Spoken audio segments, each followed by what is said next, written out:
Hello and welcome back to 4FS Gaming. This video is going to be a bit different, but I'm sure you'll find it very interesting. We're going to be looking at how to calculate and estimate distances in Hunt Showdown.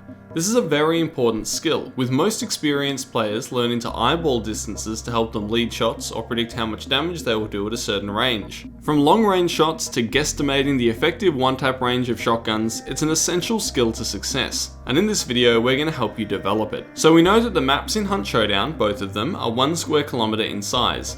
So 1 kilometer on either side. Now because I'm an Aussie, I'm going to be using the reasonable metric system in this video because it, well, makes a lot more sense. So it's a good idea to get a feel for what the map size is in real life, and what better way to do so than compare it to some real life locations. Here's a 1-to-1 overlay of the graveyard map over the Melbourne Sports Precinct. I chose this location because it has lots of courts, footy ovals, soccer fields, tennis courts, that kind of thing, so you can estimate all of the sizes in play. The map seems a lot smaller when you look at it like this. Let's also have a look at the Lawson Delta map overlaid on Sydney's Circular Quay. We can see that Fort Carmick is about the size of the Opera House. Now if you want to do this for your own city, it's a pretty simple process to rule a 1 kilometer line in Google Earth, then import that image into any editor, and then place a Hunt Showdown map on top of it, adjusting the scale till one side of the Hunt Showdown map matches the 1 kilometer line, and then just turn down the opacity of the Hunt Showdown map a bit, and voila, you have your own overlay. So let's get into how we're going to accurately measure distance in game. There are two methods. Let's start with the tried and true grid method. This is how people have been estimating how far their awesome headshots were since early access. You place a 10 by 10 grid over the map, and now you can make accurate estimates as to how far things are apart, as each little square is 100 meters across. For example, you're sitting in this tower in the Delta and you want to shoot at someone on the roof of Fort. It looks like that's up to 200 meters to cover the entire rooftop. Your long ammo will headshot them fine, but even a Springfield or a Carabiner won't be able to take someone down in one hit. What about if you're on this roof at Brickworks and a team surprises you from across the train line to the east?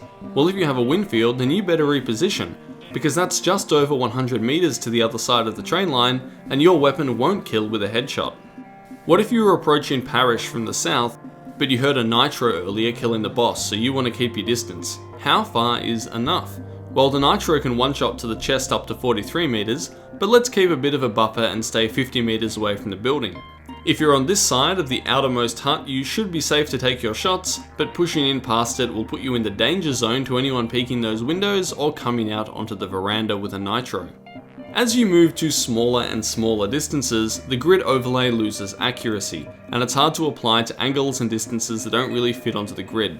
This got me thinking, what if we could pace out distances in-game using the sound of the footsteps our hunters make as we walk? Because those footsteps are pretty regular, right? I walked 3 paths across the map and counted each step my hunter took in a straight line. The path near Parrish here was 200 meters long, and it took me 172 steps.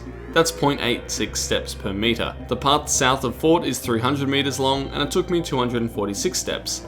That's 0.82 steps per meter. Now of course there's going to be some error here, but they're both pretty close. The entire south map edge is 1 kilometer long, but this took me 950 steps. This threw my testing out a lot as it comes to 0.95 steps per meter, but then I realized that it may have been because I had to wade through a lot of water, and that might have a different step to noise distance ratio. So I did the north edge of the map instead, minus that first 100 meters on the left, and this 900 meter path took me 800 steps, which comes out to 0.88 steps per meter, and I did have to wade through a bit of water there as well. Putting all this together, my best estimate after crunching these numbers is that for each step that you take, it's actually 1.2 meters that you travel, and this is while walking, not crouching or sprinting. So how do we use this knowledge? Well, first let's start by visualizing what 20 meters actually looks like, which is the distance at which compact and medium ammo start to lose their damage. I'll step it out from this horse here. 20 meters is 17 steps.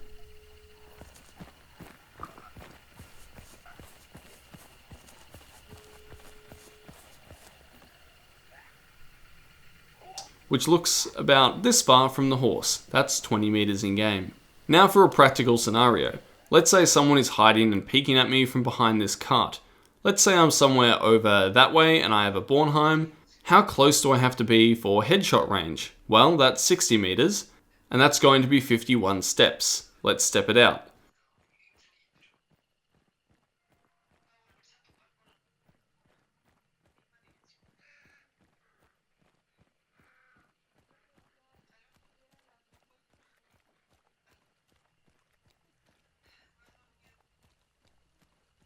If I'm in this shed, I'm too far away, so I should probably reposition unless I have a longer range weapon.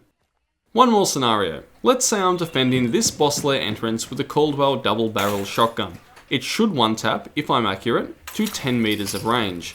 Let's step out those 8 steps.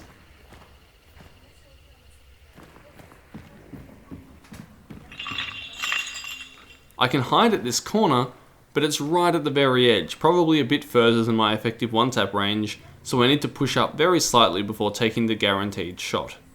Now obviously making these calculations isn't something you can do in the heat of battle, but the more you know about this kind of stuff, the better your estimations will be, and the better your visualizations of distance will become, and hence that'll give you a little bit of an edge, or at least a helping hand against players that know this stuff like the back of their hand just through hours and hours of experience. If you know any other tricks to measure distance in Hunt Showdown, please share in the comments below. Thank you so much for watching, and as always, a massive thanks to our Patreon supporters as well. I'll catch you next time. This is Ascendance from 4FS Gaming.